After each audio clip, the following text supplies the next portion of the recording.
Hello, and welcome to the How to Live in Denmark podcast. I'm Kaysander Mellish. Today on the podcast, we're going to take a trip. We're going to go on one of Denmark's cheapest and most colorful vacations. A few hours riding back and forth on Copenhagen's big yellow harbor bus, or Havnebussen, a commuter ferry designed to transport ordinary citizens between downtown and the urban islands of Christianshavn and Amager. The harbor bus can take you from tourist trap to high culture to party culture, from shabby little wood shacks to neighborhoods of chic glass apartment houses with their own private beach, all for as little as 14 crowns, or $2 or €2, if you pay with Denmark's popular Rejsekort, or nothing if you're a tourist with a Copenhagen card. Beware, you cannot buy a ticket on board the harbor bus, although you can pay with the DOT Tickets app on your phone. If you like, you can take this podcast along with you and play it at each of the stops. You can start at any one of the currently operational 7 Havnebussen stops, but today let's start at Nordhavn, in part because it's the easiest stop to find if you don't know Copenhagen well. Nordhavn is the long street of colorful old townhouses that's usually shown in the background when an inexperienced news correspondent is reporting from Copenhagen. It's one of the best-known views of the city. This was once a kind of dangerous area full of sailors, prostitutes, and thieves.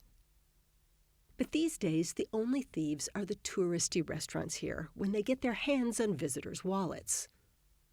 Today, I saw one of them advertising the open-faced smørrebrød sandwiches for the low price of 95 crowns apiece. My neighborhood restaurant sells them for 12 crowns apiece. Anyway, to get to the harbor bus, walk straight past all the overpriced curried herring and fried eel and the many variations on Carlsberg beer. Walk right past them to the water, where you will see a circular pier. That's the harbor bus stop. One thing you should know about the harbor bus is that unlike most Copenhagen mass transit, it isn't always especially timely. It comes when it feels like coming, and it doesn't feel like it until 10:30 a.m. or so on the weekends. The men running it, and I've only seen men, all seem to be about 60 years old. They're salty old sailors, and they're not in a hurry. And you should also not be in a hurry if you're going to enjoy your trip. So bring some water and spend your time waiting on the circular pier, looking out at the sparkling harbor. Depending on the day, you'll see swimmers, kayakers, rich kids waving from speedboats, and occasionally the Queen of Denmark's yacht go by. Get on Harbor Bus Route 992 towards Refshaleøen, the one that starts with an R. And together we'll head for the next stop, Nordre Toldbod. Now, on your way to the next stop on the Havnebussen, you will pass a harbor bus stop that is temporarily closed, Copenhagen's Opera House. Copenhagen is a beautiful city, but every pretty city has at least one ugly building, and in Copenhagen's case, it's the Opera House. Even its own architect wrote a book about how much he hated it. The problem is that Denmark's richest man at the time it was built, Mærsk Mc-Kinney Møller, was paying for the building and insisted on getting involved in the design.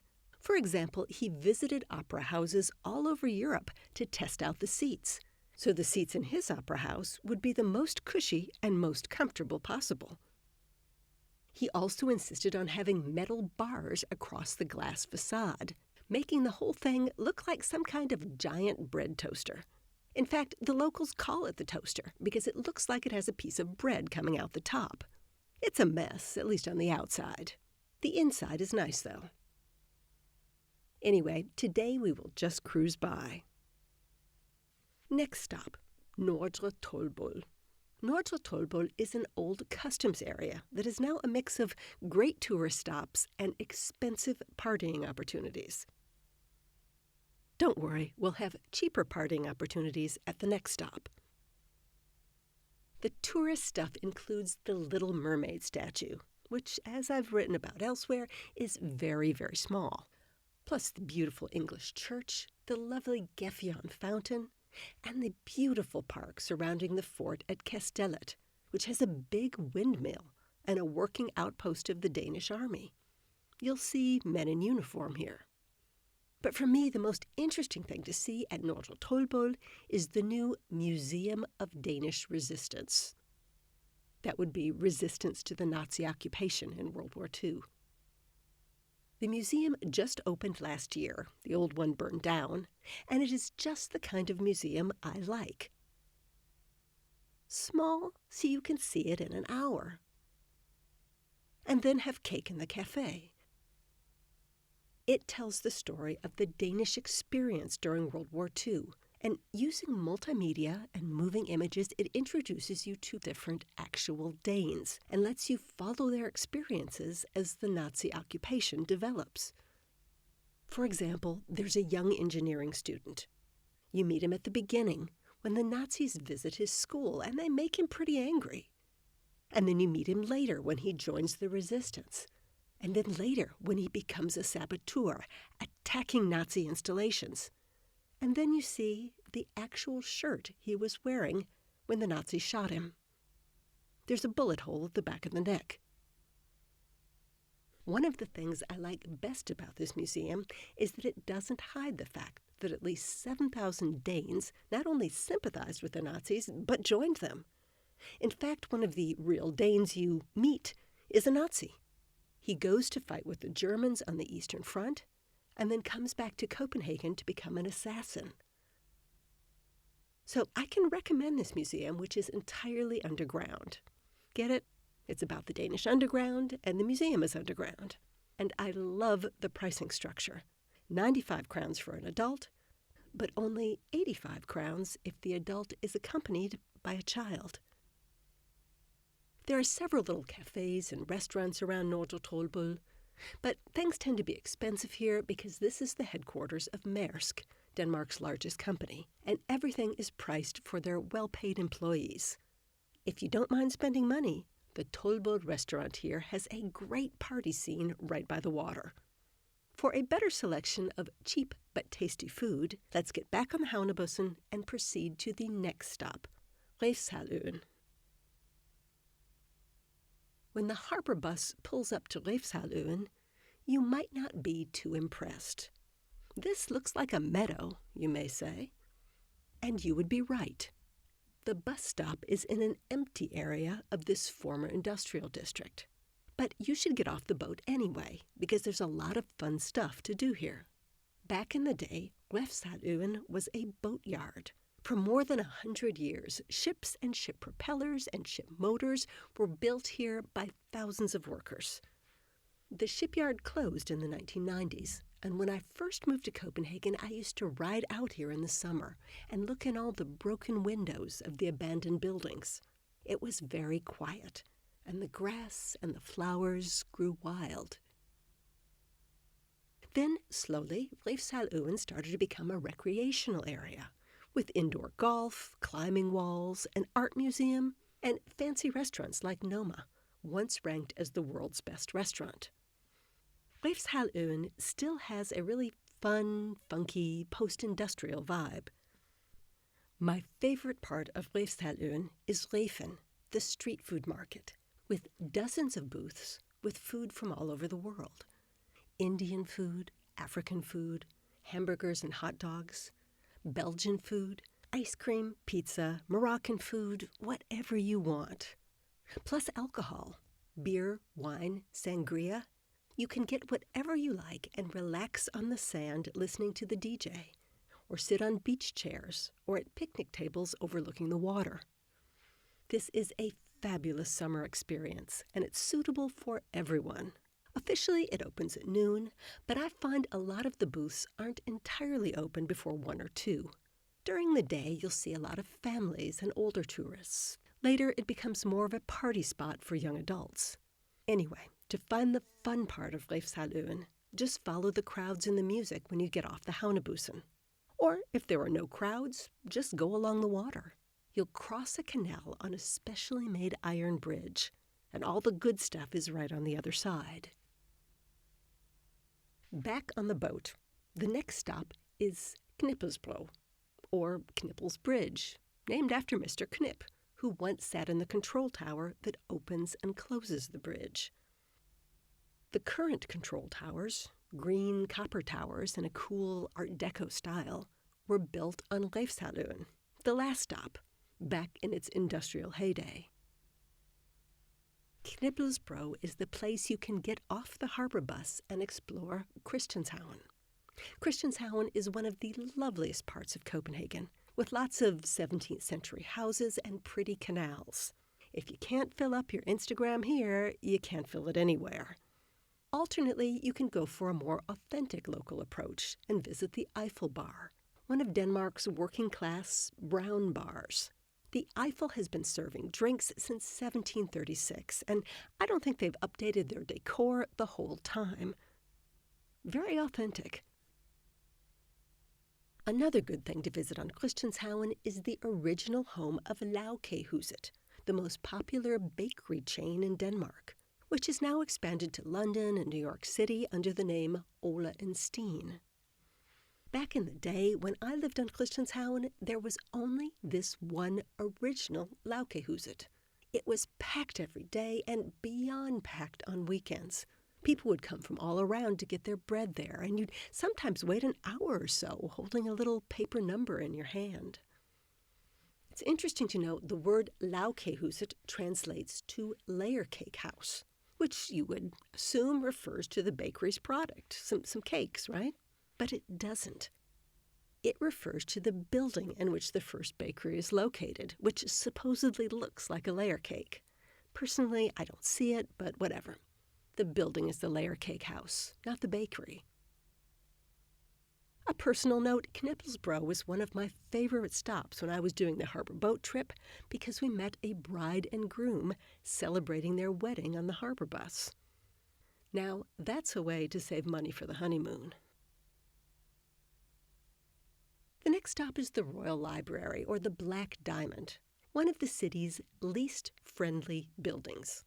Not just because it has a dark glass facade that reminds me of Darth Vader's helmet, but because children are not permitted in the library. Now, I do understand the logic. This is a research library with unique and irreplaceable materials, but it does make it less friendly. That said, if you're doing the full harbor bus tour and need to stop and use a bathroom, the Royal Library has an extensive ground floor toilet option. 10 toilets times 2, and these are open to all. This Royal Library was inaugurated in 1999, but the previous red brick Royal Library still exists right across the street. I recommend that you go there and enjoy the old Royal Library Garden, which is one of the prettiest enclosed gardens in Denmark. It's carefully tended with old trees, bubbling fountains, and huge banks of flowers. It's very quiet and a very nice place to eat your lunch. On the other side of the garden is Christiansborg, where the Danish parliament is located. Now, Christiansborg is a whole day tour in itself, but if you have limited time, I recommend checking out the royal stables. This is where the Queen of Denmark keeps her horses, and they are very beautiful horses, strong and healthy and well-maintained. Entrance to the stables is 60 crowns, but check in advance to make sure the horses are there.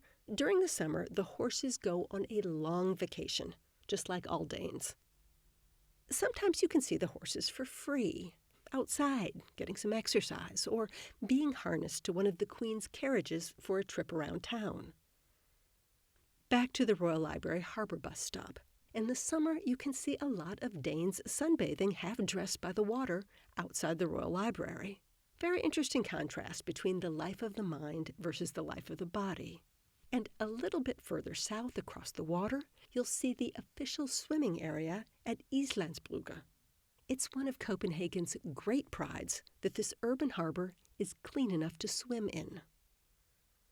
Okay, time for the last 2 stops on our harbor boat trip, Bryggebroen and Teglholmen. These two stops are studies in modern architecture. Here, thousands of people live in neighborhoods that simply didn't exist a decade ago. The buildings look a bit like architectural drawings, with little model figures posed around to make the place look lively. For people who live in the established Copenhagen neighborhoods, coming to this area can be shocking. It's like visiting an entirely unknown city. Sluseholmen is the older of these neighborhoods. The idea was to make an updated version of Venice, with canals instead of streets. Apartment owners who live here have the option of docking their boat outside their living room. It's a pretty neighborhood, although probably very chilly in the winter. The real Venice is more than 1,000 kilometers to the south. Nearby is Teglholmen, which is a newer neighborhood and rather upmarket. The ground floors of the buildings here are occupied by wine bars, balloon shops, and fancy flower vendors. Nothing so boring as a dry cleaner or hardware store. Teglholmen will also be getting a new church, the first new church built in Copenhagen in 30 years.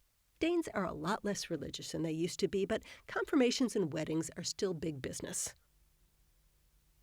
These are not the most interesting stops for urban explorers, but they are useful harbor bus stops because the bus's purpose is largely to bring people from residential areas like this one to other parts of the city where they can shop or go to work. So we're done with the trip. Where should we go next? To the south of Bruggebroen and across the water from Teglholmen is Amager Meadow. This is 23 hectares, about 300 football pitches, of mostly unspoiled marshland within Copenhagen city limits. It's not a park, although there are plenty of walking trails. As we say goodbye to the harbor bus, may I suggest that you walk across the pedestrian bridge at Teglholmen to the old customs house. There's sometimes a little coffee vendor open here, and beyond there to the many wonders of Amager Meadow. Thanks for traveling with me. And that's the How to Live in Denmark podcast for this week. Remember, you can see all our books at books.howtoliveindenmark.com, or you can book Kaysander Mellish, that's me, for a live or virtual event at events.howtoliveindenmark.com. See you next time.